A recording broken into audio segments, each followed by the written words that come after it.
Hi, I'm Tanya Valentin, a neuroaffirming family coach from New Zealand who supports parents to navigate their neurodivergent child's burnout recovery. And I'm Emma Gilmore, an alcohol, food, and body image counsellor from Australia, helping women rethink their relationship with alcohol and with themselves.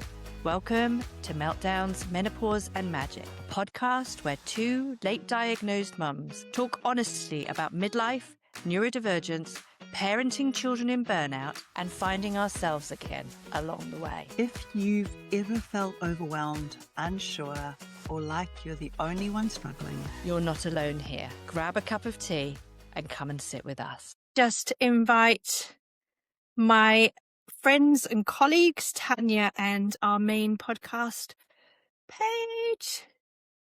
1 second. Welcome, welcome, welcome.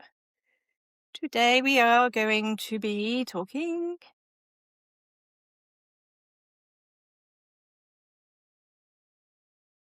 whether it is helpful or harmful. Yeah, Tanya, sorry I was late. It's okay. I didn't even realize what I looked like this morning. Look at, I'm the same. This is the first time I've looked at myself in the mirror today. Oh, nice to see you. How are you? Good to see you too. Yeah, I'm good. And yourself? Yeah, I'm good, thank you. I'm a bit dishevelled, but I'm good. Thank you. Right, now I'm all plugged in. Yeah. I'm really good. Yeah. Oh, good. Lovely So to see you. sorry, go on. No. I was just saying, before you came on, I was just saying that what we were planning on talking about today, which was a little bit around our thoughts on some of the messaging in self-help. Yes. Yeah. So I don't know if you want me to start or You want you'd like to to start? start. Yeah, you go. Yeah. So Emma and I were talking because we're both coaches, and we've both been through, extensive personal and professional development to get here along the way. And I think that most coaches do. Um, and I think also if you are a natural seeker, um, then you immerse yourself in a lot of their personal development stuff, self-help, and it's had many faces over the years, right? I mean, I remember the first self-help thing that I saw was when I was a teenager, and you have the infomercials, and Yeah. there was this Tony Robbins one, and you could buy like the videotapes of Tony Robbins, and that was like the first sort of thing that I ever saw about self-help. Mm. But it wasn't for me. It wasn't really until I was like, maybe around, I was like, well, I always read like self-help books, but I hadn't really sort of delved too deeply into personal development until I was in my 40s. Yeah. And I had reached this place. My children were a little bit older, and I got to the space where I was like, I don't even know who I am anymore. Um, and now I know a lot of it is probably due to masking the whole time.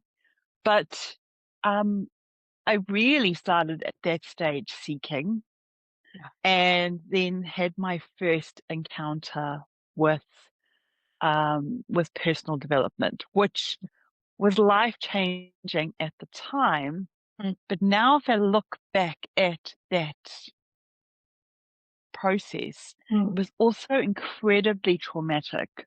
Right, yeah. Because there was a lot of things there that were not very consent based. Yeah. And also that I felt I had to engage in because of a lot of the language that comes up in those spaces, and wasn't very trauma informed either. So I don't know what your experience was with that sort of process, Emma? Well, my experience has been a mixture. I mean, I think growing up, I remember my parents having things like The Power of Positive Thinking and those Mm-hmm. kind of books and things growing up. And, I even relate it to a certain extent with that, it's like this continual quest to be better. Mm. Um, and so, I'm thinking of the Jane Fonda workout videos as well, all of this kind of narrative around Yeah. got to be improving all the time. We've got to be better. We've got to be living our very best lives. Um, and I know, so probably that's kind of like my initial introduction to kind of improvement. And then for me, I've always had a thirst for these kind of things. And so like you, I've been on retreats. I went to kind of listen to great innovative speakers talk. Um, I listened to people like Tony Robbins, like you say, and Mm. and all of those um, kind of what wellness gurus, and for a long time as well, kneeling at the kind of altar of people like the Huberman and Bessel van der Kolk, and to an extent, and even I trained under Gabor Mate and Eckhart Tolle, and all of this kind of these kind of published authors around, Mm. what's the best way to think and Yeah. be in the world. Uh, So I think for me, I, like you, was a comedian, and I was with probably unconsciously, imagined quite similarly. I was sucking up, you know, well, how can this all feel better? How can this be better? How can I stop feeling so not? And I probably wouldn't even have registered that it wasn't okay. But I know once I had my kids, I was quite anxious because all of those things that I put in place to keep me safe as a younger person were no longer viable for me because I had two humans Mm. that didn't know the rules and how we kept this ship afloat. Um, And so that kind of like trying to control all of that. And then, things kept not working out. And I was like, well, I'm doing everything that I think I'm supposed to be doing in order for things to work out. So why do I keep coming up against all these barriers? And I think really as well, and again, I'll stop in a sec, but I think part of it as well is certainly for our generation, um, being brought up with that we can have anything and everything Mm. mentality for women. Um, and not really, probably very naively, not really seeing the impossibility of it all, and genuinely going out and thinking that that was actually like a realistic and possible. There's a lot of Yeah. naivety in my story, I think. Yeah. You. Um, it it's such an interesting journey. Mm, Um, I think I was probably very naive about the whole thing, maybe even until like, later on. mm, I grew up in a very religious household. mm, And so there's a lot of, following a particular dogma and a mm, particular set of thoughts mm. um, with that, which I think, really kind of shuts you off from a lot of like empowerment stuff because it's very sort of like follow the leader Yeah. type, you know, messaging Yeah. when you belong to a religion or a church. And so I didn't even know, and this is going to sound absolutely like it sounds really ridiculous to me when I think about it now, but I didn't even know that I could question my thoughts, Yeah. that I could question my beliefs. Mm, Okay. right. And Sorry. I just thought like your thoughts are just things that just sort of float through your head and they're the truth. Yeah. And, so it was really eye-opening for me the first time. So I went to this, it was through my work. I was working as a centre manager for an early childhood centre. And it was sort of like our leadership retreat. And the owners had taken all the leaders on this leadership retreat, and we were exposed to this woman who, honestly, such a powerful woman. She'd been through so much in her life, and she started talking about the stuff that we went through in our childhood and the different feelings that, and different like emotional states that brought up in us that sort of come back when we're in crisis or in particular moments. And I just remember for like the 2 days that we were there, just like crying uncontrollably the entire time because it was just, so different, but it brought up so much stuff. Um, and then we were kind of told that we had to go on like this week-long retreat with this person. And it was very like, I suppose, very much modeled over after like the Tony Robbins kind of experience. So you were there from like really early in the morning to like 10 o'clock at night. Yeah. And it was just constant. You had to live in the situation. And in a lot of ways, it was like really transformational for me because through this process, I realized that I didn't really want to be a teacher anymore, that I wanted to do something different. And within 18 months, my life looked very, very different. But there were parts of it, like right near the end, and there was a segment where we all had to confess the worst thing we'd ever done in front of our employers. Yeah. And that power dynamic is not great, but you kind of felt, since you had been part of this process for days and days where you're around these people, that you really didn't have a choice, because every time you sort of your your instincts rose and went like, this doesn't feel safe, you were told, well, this is just your resistance. You just need to push through this resistance. Yeah. And I hadn't thought too much about it until a few years ago.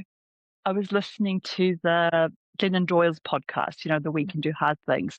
And they were talking to a woman there who had brought down the Nexium cult. Oh, I've heard that. I listened to that one too. Yeah. Yeah. Yeah.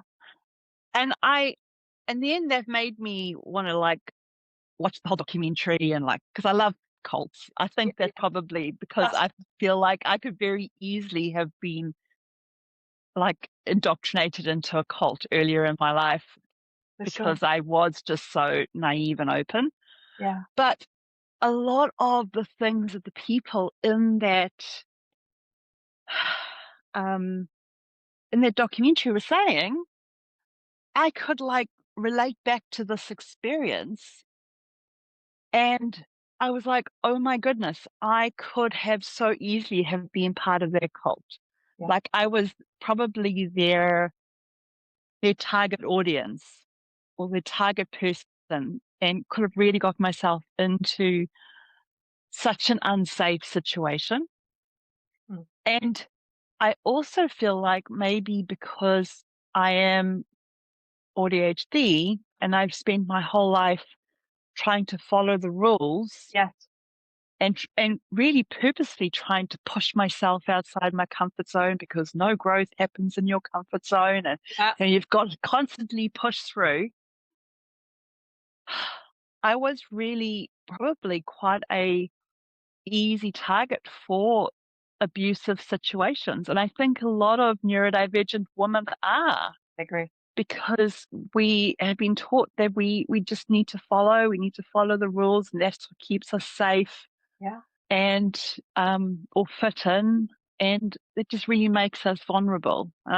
Sorry, I've spoken a lot there, but No, um, I think it's very helpful. And when you look back on it now, that experience that you had with work, if you're willing to say, and don't mm, feel that you have to at all, of course. Um, because I've heard a lot of even recently this week, one of my clients was talking about a similar experience happening literally just like last week in a mm, work environment. And I think, yeah, I think it can be very dangerous for people, can't it? I think. mm, Yeah. And I think what you're talking about there, a couple of things: the work, the power dynamic, mm, and then also, particularly, like you say, and I think for those of us, I was talking about this yesterday as well, for those of us who have been taught to push down our needs, our gut instinct, and to override it constantly in order to be acceptable and not to mm, have big emotions, and to, because we start to become very disconnected, even if we were connected biologically to begin with, mm, which makes us incredibly vulnerable, I think. And I think particularly, neurodivergent or not neurodivergent, but I think female assigned at birth humans, and then with the extra layer of neurodivergent on top, from our generation, particularly, where one of the things I really notice is that, and I got myself into some real situations with not being able to quite be sure of that my safety response was something to be relied on. And if I relied on it, would I'd been mocked or made to be a fool because I'd made a fuss over something that wasn't actually, and I'd misread the signs because mm, I didn't really understand them properly, or I often got them wrong, or it felt mm. like I often got them wrong, even though quite probably I got them right. It's just that people didn't want me to have got them right.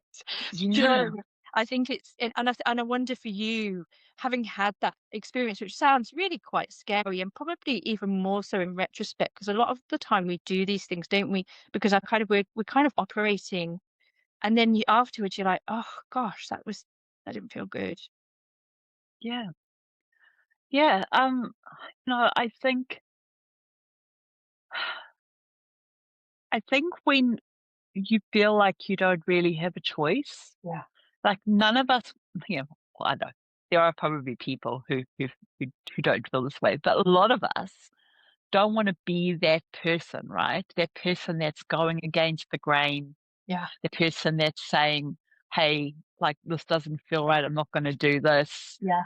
Um, you know, we don't want to be that person. Like, and then as you say, like, am I making a big deal of this? Everybody else seems to feel okay with this. Yeah. Um, uh, like, and then also just, with the work dynamic as well, right? Like, if I don't do this leadership retreat, that makes me feel very uncomfortable. If I don't engage in this activity, like, is this going to impact my work? Yeah. Right. And then also, like, when you're doing it, like when you're confessing things, and there were people there, like they confessed some really horrendous things. Yeah. You're like, okay, so how is this information going to be used? Or is it going to come up in a conversation with my employer? Yeah. Are they going to see me in a different light? That kind of stuff is really, really difficult. In tricky territory. It doesn't feel safe, but when you're when you don't feel like you can safely disagree Yeah. or opt out, that it's a really tricky situation. And the thing too, like I really want to just kind of talk about the complexity here too, because for me there are these two realities. Like I don't feel like I would have been where I am now in my life if I Yeah. hadn't gone through that process, because I really clearly needed something in my life to allow me to break free from what I needed to, but on the other hand, I can also admit that that was a really unsafe situation and really traumatic for me. Yeah. Yeah. Exactly.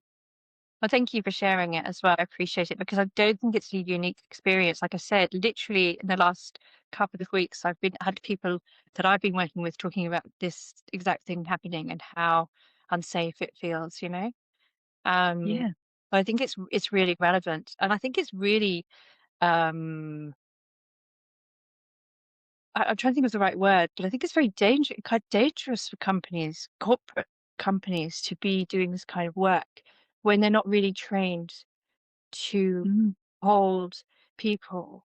And I just reflecting on, even in my own groups, there's times all the time where I have to make changes as my knowledge increases about mm, humans and human reactions. yeah. So, we start off in our work, and even with all, for me, training as a counselor and psychotherapist and doing trauma training, and there's still things that I get wrong, Mm, and as I go along and I think something's a certain way, and then, you know, it might not be, or I've got, I have mm, to change what I thought was the right thing to do, or because somebody's expressed a difference, you can have so many different experiences of feeling unsafe. mm, Aren't we? Like, for one person, like I'll give you an example.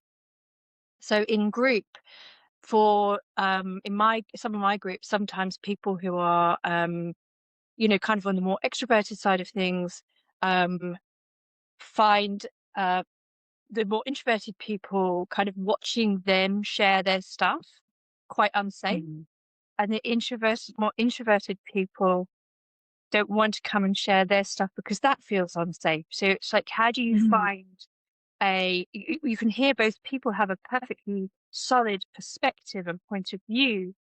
Um, and so it's trying to work out what the right thing is to keep everybody feeling as safe as they can. And look, we can do as much as we can do as well. But I think yeah. there's so many things that we can do that can make things feel uh, a lot safer than current processes that seem to be in place with people are. I think Yeah. anyone doing any kind of work about family of origin really needs to understand trauma. Mm, For sure. yeah. Yeah. And I think, that that's the thing, I think that's the great thing about working in the spaces that we work in, because you don't know until you've experienced it, Yeah, until you've heard from other people's yeah, perspectives. And I think it makes you be a more reflective leader yeah, and professional if you're willing to listen to the feedback, because a lot of people aren't, right? yeah, And I think also having that experience of feeling unsafe in a group has really made me sensitive yeah, to like what that felt like, and 100%. also just understanding that different people can feel differently about particular situations. Right. That's right. Um, We're always looking through our lens, right? yeah, It's yeah, expensive absolutely. lens. Yeah. Yeah. It's it's a fascinating one. I think probably the area for me, I don't think there's been a couple of things where I've found interesting. I haven't so much had um, my own experience of being in on kind of like retreat or self-development experiences where um I'm immersed and felt unsafe. But what I do find a lot in my experience and in a lot of courses and things that I do is I find the language very because of, you know, I think working with a lot of neurodivergent and people who've had trauma and, having my own share of all of that as well, I do find a lot of the language that we use in our society around self-development and self-improvement very difficult. Mm, yeah, yeah. I totally get what you're saying. Sometimes I'll see a post on Instagram, for example, where, like a prominent personal development person, I'm not going to name names here, would have posted something, Yeah. and it's widely accepted as like the truth, or like that this is the right way. Yeah. And then I look at it, and me, say 5 or 6 or 7 years ago, would have looked at that and saw nothing wrong with it. And now that I'm looking through the lens of neurodivergence, I'm like, hmm, that doesn't sit right with me. And sometimes we'll challenge it in the comments and Yeah. just say, that wasn't my experience, or have you thought of it in this way?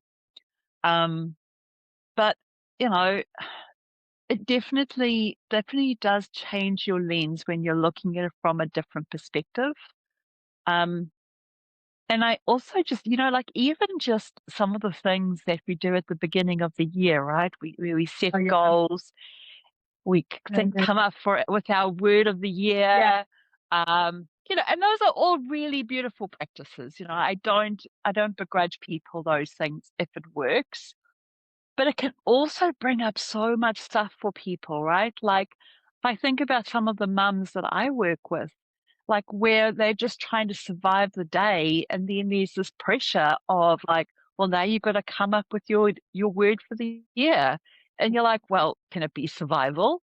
Yeah. Or yeah, you know, um, or like, like, hey, we've got to like settle these goals for the year, and then if your life and your reality is, well, I'm just getting through today 5 minutes at a time, and I don't have a long-term goal. I don't even know what my long-term goal, like what my short-term goal is, or what tomorrow is going to look like. That kind of language can just put so much pressure on us. Yeah. Because we feel like we're doing something wrong, or we're doing life wrong. That's right. That's right. I feel the same way. And I think it's, it goes through everything. There's this assumption, and I think it's a very privileged assumption, that people, and again, it comes very much, I think, from that individualistic culture, um, very much almost the American dream type culture, which has never really been a reality, um, for anybody really, because it's not possible often for people to break through their social economics Yeah. status, and it's not always possible. And this is the thing that really gets to me, it makes me sad, is that for so many of our beautiful humans that we work with, who are really doing it tough every day, like really tough, they've housing insecurity, financial insecurity, um children who are struggling, and they're trying to, hold it all together. And then they're beating themselves up because they're not adhering to all these kind of rules. And again, it really comes back to that sort of basic masking, and this idea that as a culture we have created this i- impossible standard for particularly the female assigned at birth humans, but for everybody. Mm. Um, that's all about performance, and it's Yeah. performative, and it's not doesn't take into any account um people living in really, really tough, it's like that Maslow's hierarchy of needs, right? Yeah. It's like when people's basic needs aren't met, they can't be Yeah. pumping their fist for, you know, um, Yeah. self-improvement mantras not gonna I find, like, for me, one of the things I find very difficult, and I understand them, and sometimes I have found them useful, but things like affirmations, for me, when they've always felt a little bit like gaslighting myself, and I think Mm. that's quite often a neurodivergent. Yeah. I Yeah. am happy, I am having a great time, it is wonderful here. It's like, well, it really wasn't. but and again, we all, it's again this like, if anyone asks us how we're doing, we've all got to pretend we're fine. It's the same. Yeah. We've got to smile and be happy, and it's amazing. Yeah, it's exhausting. Oh, it is. It is. And I think, this is like what I see too in my work with parents is that this productivity culture is one of the things that really make it hard for parents to feel safe with their children's recovery Yeah. um, through burnout. Oh, Because we live in this culture where, like, you've constantly got to be producing, improving, um, being a, productive member of society. And then when our children aren't able to do anything, it brings up so much fear because we can't live up to that standard. And then if your sense of belonging is part of like meeting a certain standard, like it brings up so much fear for you as a parent yeah. because yeah, and then our children feel it. They're like, well, everybody else is doing this, everybody else is managing to live life. I should be able to do this too. And then I also just feel it comes into this like our sensory discomfort as well, right? Because so much of the messaging is like just push through discomfort. But a lot of us have a really hard time just even being in a room sometimes because of the sensory stuff. And so then you shut off parts of yourself because um like because that's what it's required to get you through the day and not realizing the toll that it's actually taking on you as a person. So there's just so many like little bits and pieces that kind of fit in this puzzle. It's huge, and it takes us back again to it's dangerous. Like, the more Yeah, we keep doing this and I do it all the time, Tanya, so I'm not like when I'm talking about this, I am not being like, "Oh, there's me not pushing yeah, through." I do it all the time. I do it all the time, yeah, and I can feel, pushing my, productivity because and I hear it from all my clients as well, you know, all of us, like, pushing through to do things that we think mean that we can say, "This is an acceptable life that we're living. We've met the tick, tick, tick list," and then we can feel okay. Yeah, and then we'll be yeah. okay, you know? And then what really happens is for my clients, it would be and then we drink because we're so freaking exhausted. It's the only way that we can keep going, and we're using, alcohol to sit down because we can't sit down without it because we cannot give ourselves permission because giving ourselves permission Mm, to sit down without it feels unsafe.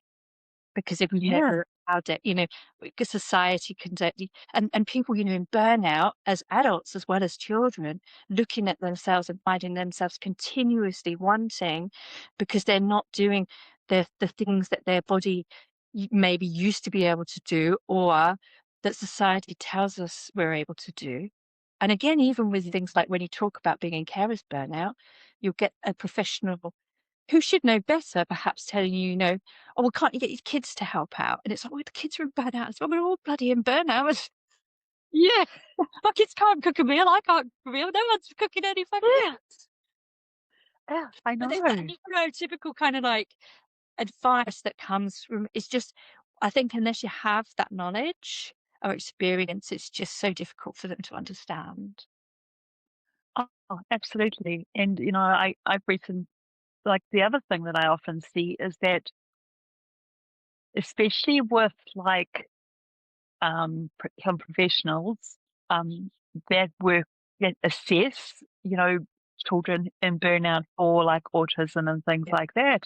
I've heard parents say to me that their child was so distressed Yeah. and the assessor just carried on through Yeah. because part of the assessment was to see how uncomfortable the young person would become.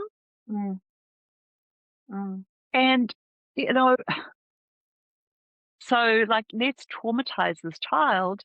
Um, to just test their comfort levels. And that's really difficult too. But what I just really resonated with what you said about not being able to sit still is like, I remember I'm a little bit better at it now, but a few years ago, if it was like on the weekend Yeah. and I didn't have something to do, like a Yeah. chore to do around the house or gardening or something, and I was just sitting down, like, relaxing, Yeah. it felt so hard for my body to just even do that because, Exactly. like, I wasn't doing anything. Yeah. And I think we become so conditioned to constantly, like, Yeah. forcing ourselves to do more and more things. Yeah. Yeah. Because we're trying to live this ridiculous made up life that so, Yeah. it was like, who made this? This is like, but I mean, I imagine I can well imagine who did it, but it's it's it's very difficult for people as well. And exactly what you were saying, I think this is really important at the beginning. When we don't know yet, and this is a continuous journey for all of us, right? But when we Mm, don't know that the experience that we're having inside ourselves, whatever that looks like, because we all have different ones, isn't necessarily our unique, authentic experience. You know, mm, we haven't created ourselves. The conditioning that we have is not, we didn't, that's not our essence of human. mm. Um, Yeah. but like things like the busyness conditioning, often it will be parents who've, growing up, stories I hear of parents who like, when kids would hear their parents pull up at the door, they'd all jump around and start doing because it had to be Yeah. showing the parents that they were doing, chores and housework and the things they were supposed to do. Otherwise, they would get into trouble. And if they got into trouble, they'd be sent up to their room and left to be on their own and be in trouble. So, of Mm, course, as a young child, that then becomes our conditioning. I can't sit down. If I sit down, I might get into trouble. So I've got to keep doing it. And it becomes, unconscious.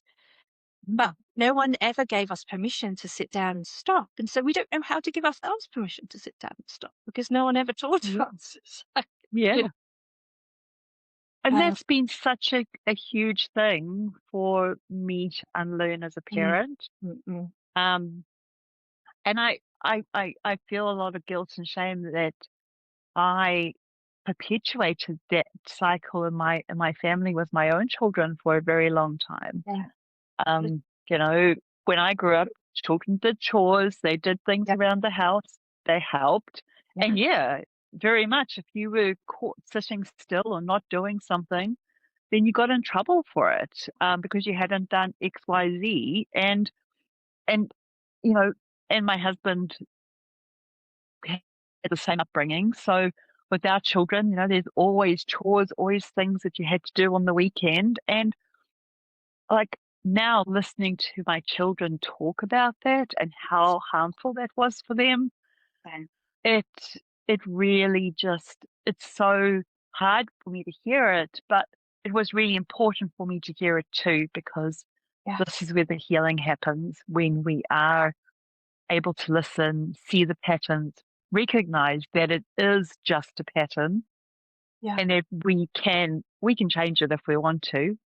100%. Um, And it's it so kind powerful. of, doesn't it, as well, to the same idea, which I always find really useful because I know people get very anxious about talking about family of origin stuff because again we've been culturally conditioned not to speak bad of our family of Mm, origins, and we know why that's the case as well. um but it makes people feel very nervous to talk about that. But I think one of the things I heard once, and it was very helpful, it's like it's not really about blaming our parents, it's about having our experience, but also it's about recognizing that if our parents or us behave in a certain way, again, that doesn't come from nowhere. That if mm, they behaved that way, they would have been, that's how they were treated as well. And they may even yeah, improved upon how they were treated somewhat, because yeah, that's what we all do, right? We yeah, improve to bring a bit less. But I hear you, Tanya, and it broke my heart, and I did not realize because we don't realize. you know, I think that's when we started to learn. It was during COVID, and I was trying to get my kids to do all these chores, and we had chore charts and all this kind of stuff. We were Mm, trying to get them to do, and they just couldn't do it. And it was causing so much horrendous lack of love between us mm, all, like genuine lack of love between us all, because I was feeling, you know, we were all feeling resentful and hard done by. mm. And then it's, you know, once you get that lens of like executive functioning development and, you know, the exhaustion and, you know, all of that stuff. And you like now, my son, who's nearly 18, can do considerably more than he could when he was 16, can do considerably more than he could when he was 15. But trying to hold our kids to neurotypical standards and then getting angry with them when their executive functioning isn't developed, or that is a really, really difficult thing for them. I genuinely do think for me, uh, me growing up, I was at least 7 years behind in that kind of stuff than the regular neurotypical kids, and held to those standards and seemed to be faulty. But yet, as I grew older, you know, I became more able to do things because my brain developed more, you know? Yeah, yeah.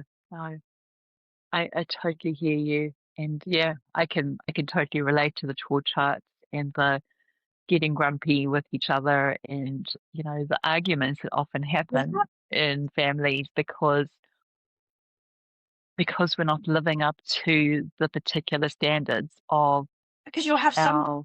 saying, "Well, my Yeah, child goes and does the grocery shopping. She's 7, and then she cooks dinner and" yeah. Or, Stop shouting. Yeah. or the typical thing, like, well, I didn't get away with that when I was a Yeah, child. yeah. Yeah, yeah. And I you've had to got to show do. it off as well about children. Yeah, My child. yeah. Yes. Uh, but I just want to come back to the part where you said about, like our parents Mm, have improved on, and I definitely think, I know I hold two truths when it comes to yeah. my parents. Yeah, yeah. I know that they loved me Yeah. with all their heart and they did the absolute best that they could. Yes. And there were things from my childhood that I had to heal from. And the same is going to be true for when my children look back on their childhoods. Absolutely. But then, I look at my dad who grew up, his mum died when he was 8. Yeah. He had a really horrendous childhood that had a lot of abuse. Um, my mum's dad died when she was like 14, and Yeah. they had incredibly hard childhoods, but still managed to improve on those childhoods so Yeah. that we could have a better one. And when I think even of my great grandparents, like who lived through the Depression and world wars, and like my grandmother was one of like I think 12 children, Yeah. like Yeah. Totally. you Yeah. you have to look back at your ancestors with a bit of compassion as well, because Yeah. you know a lot of the circumstances that they lived through, like, wow, like Yeah. how Absolutely. would we have turned out if we had lived through those same things, right? Exactly, exactly. I mean, totally. And then, like you say, two things can be true. And I think one of the biggest learnings and the biggest difficulties that we have as humans in midlife is acknowledging that, you know, things can be bad and for other people, but we also get to have our experience as well. Yeah, Do you know what I mean? It's like our yeah, generation really struggles with. I hear so much, you know, I can't, mustn't grumble. Can't complain. mm, Look at all those people over there. They're having a much worse time than me. I couldn't possibly. yeah, Oh, how dare I even consider that I could actually have my own experience as well, and that it might yeah, be less than ideal. And again, all that performing, all that masking is just exhausting. yeah.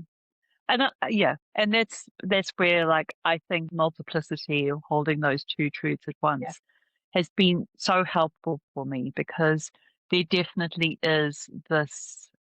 this tendency for us to minimize our experience, Yes. for us to, push down our experience, Correct. try to bypass it in some way, Yeah, which is not healthy for us either. So exactly. um, And that has been a helpful framework for me to be able to have. and I think it's what we're talking about there is actually really kind of like brings me round to something that I wanted to just touch on very briefly as well, which is probably Yeah. the area that I have the most difficulty with working with neurodivergent humans and humans with trauma is the concept that and just exactly what you're talking about there, that basically my experience of neurodivergent and trauma, people with trauma, is that we already think the worst of ourselves most of the time. That we're coming from, a childhood where we've usually had to mask, we've usually not been acceptable in some way, shape, or form. And so the child part of us has made ourselves bad and wrong in order for us to feel safe in the world, so that, Mm. the world around us being not ideal didn't feel quite so scary because it felt like we had some control because we could control ourselves. So naturally, most of us go into adult life kind of making ourselves the problem to be fixed, taking us back to the Yeah. original thing. We're on this like path to self-improvement, destination happiness. We've all got to Yeah. be. And and one of the things that I find really difficult is the language. And that was one of the things that Mm. I was kind of like, I've noticed it so much. Words, and it's so harmful to my clients, and I found it harmful to Mm. me as well. And even things that weaponizing words, like Mm. resilience, for example, is a classic one. But even Yeah. self-care to a certain extent, especially for neurodivergent Mm. mums, can be weaponized. Oh, Well, absolutely. and I've had school meetings where I've, walked in and someone said, I've looked frantic because I've had this crazy morning. And they're like, how's your self-care? As if like my self-care is gonna like solve the problem. And again, it's very Yeah. finger pointy and victim blame. It's like, you know, you're if you were doing your self-care correctly, then maybe we wouldn't be having all these problems. so, so that kind of Yeah. but there's this sort of whole um I feel like, even for art, particularly for neurodivergence as well, like the use of words like codependent when we're talking about the parent-child relationships a lot. Mm. And especially people who are not seeing things from a neurodivergent, neuroaffirming lens, could often see our relationship with our children under that lens, when in fact it's Mm. actually co-regulation. And Yeah. And that can be very harmful. These words, like for me, people pleasing, I find quite a hard word. I prefer to think Mm. of it as the fawn safety response. Because again, Yeah. no one wants to be a people pleaser. Because again, in our language, in our culture, it feels like it's got this sort of like stigma to it, like we're slightly less Yeah. than. When actually, it's a very resourceful thing to be doing. Same in Yeah. masking, very resourceful behavior, actually our body and brain Yeah. to keep itself safe. And again, self-sabotage. Well, often it's because like I have a lot of clients talking about food or body alcohol, and they're like, why do I keep self-sabotaging? And so because, but what if we had it a different level? What did your body actually need? And my body needs to Mm. feel cared for. It needs to feel nurtured. It needs a treat. I need something that feels nice in my tummy. You know, we're Mm. not self-sabotaging. We're meeting needs. Yeah. And there's so much language and then that was one of the things I wanted to talk about because I find it very Yeah. harmful, and I think people don't take, I'm having a pity party means I'm I'm I'm actually allowing myself to have my experience of the feelings that I'm having, but somehow or other it's Yeah. being bad or wrong, and you have to be a little bit ashamed of it. Is that sort of Yeah. thing I find very. I think we use these words too without thinking about how they're received and they land from somebody who already thinks they're the problem. Yeah. And I find a lot of it is like, another word that I find really difficult is, the inner critic. When I started Yeah. off with my journey with self improvement or personal improvement. Like they're like, well, this is just yourself, your inner critic. You need to silence your inner critic. And what I've learned now is like, well, actually, my inner critic's just trying to keep me safe.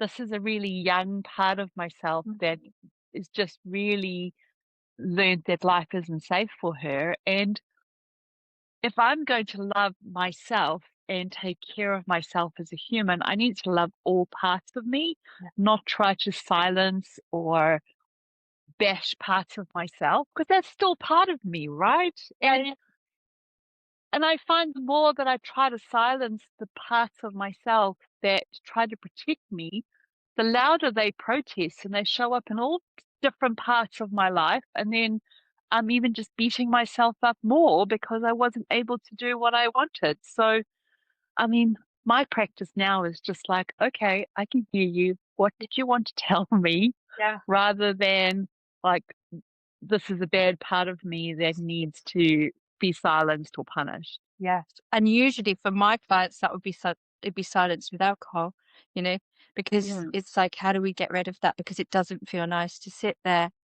So, again, it's such a reframe, and it makes such a difference to people, I think. And it's made such a difference to me, having that reframe, having somebody say to me back at the beginning of this journey, you know, um, when you're dealing with all of this stuff, take a moment to just check in with yourself. How are you?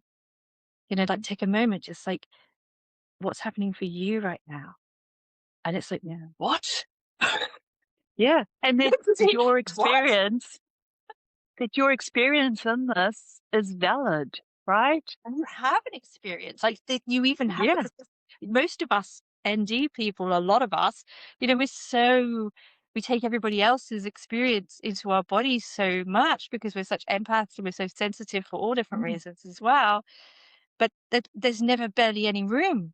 And I mean, I know for me, one of the reasons I used to drink was because I used to take everybody's experience to my body. It was just too much. Yeah. Yeah. No, absolutely. We were talking about this white European, sort of Yeah. Western culture. And I think a thing that's been the best self improvement for me is learning, is immersing myself more into the indigenous culture here in New Zealand, the Māori culture, Yeah. and looking at the world through that lens, which is very collective. Yeah. And everything's connected, and that has been so healing for me. And so I think, when you're talking about changing your perspective, I think allowing ourselves to explore the wisdoms of other cultures. I mean, there's a difference between exploring and, appropriating, but, you know, but allowing yourself to actually get curious about some of the other viewpoints of the world, Yeah. can be also just incredibly enriching for us. I agree. Yeah. I agree. Oh, we had a powerful conversation then, Tanya. We did. Yes. Ah, It's great. ah, That that was was really really good. lovely. Yeah, and thank you Um, for sharing your experience with that, the work thing as well, because I think that's going to be really useful for people because I really think it's a lot more common mm, than people. I've heard over the years as well, so many people said to me, "Oh, this thing happened at work, and it was really not the right thing. It was really too, you know, the people who run it didn't have the." I think it even happens in, personalities, online personalities, running coaching kind of like great big seminars and stuff. I've heard a lot of people talking about, those kind of things sometimes being, a little bit not thinking enough, perhaps, about yeah. the impact of those things on all of the different people that are going to be in the audience. Mm, yeah. And, if I'd like to just finish off with one thing, I would just like to say that, come back to that, you are allowed to have your experience, and Right. you are allowed to, if something doesn't feel good to you or comfortable to you, then you are allowed to, like, you're allowed to listen to that. Yeah. Yeah. 100%. And sometimes you might not be able to do anything about it at the time, and that's okay as well. Live Yeah, life go into freeze, don't we, with things, and we just sort of like go through the motions because we don't know how to navigate it. And then afterwards we'll be like, that really didn't feel uncomfortable. And then we'll beat ourselves up, or why didn't I say something?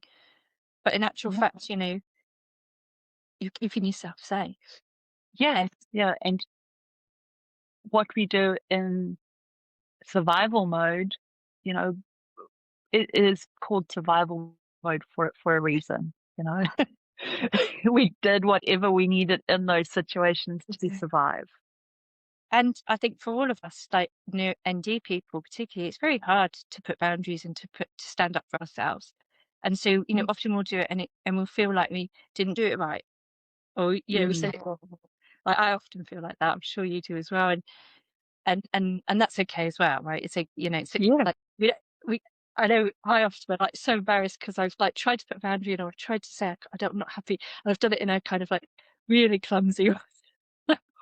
Oh, I have to share this. This is kind of embarrassing, but um, wh- when I was like manager Mm. for teaching teams, I used to. I didn't know that I had really bad RSD. Yeah, And God. so I would go into like, an area and I would tell the staff that I needed to tidy something up or do something like try to put a Mm, boundary in, right? mm, And then I'd go back to my office and I would feel so bad mm, about mm, that boundary. And I really had to stop myself from like going back to those people and saying, it's okay, don't worry, I'll do it for you. Because honestly, that just felt so hard for me to do that. Um, I'm much better at boundaries now, but like, it was just what you said there just really brought up that experience for me. That it is sometimes so hard for us for lots of different reasons, to put on those boundaries or, yeah, Work in progress, life work, isn't it? work in Life progress. work. Absolutely. Yeah. Ah, I think we so should what probably was your, finish, don't we? yeah, Do what we want was your magic to moment? a magic moment? Can you do yours first? Because I need to think about mine for a moment. Sure. Mine is that I have been writing again, and I really love that. And I've been writing a book. Um, and it's just one of those things that just like I got inspiration to do it like a few weeks ago, and it's just like a whole collection of little short stories, and it's been really just like so fun to be able to be creative. So Mhm. yeah, I've just really found that to be quite magical and just sort of following my interest on that.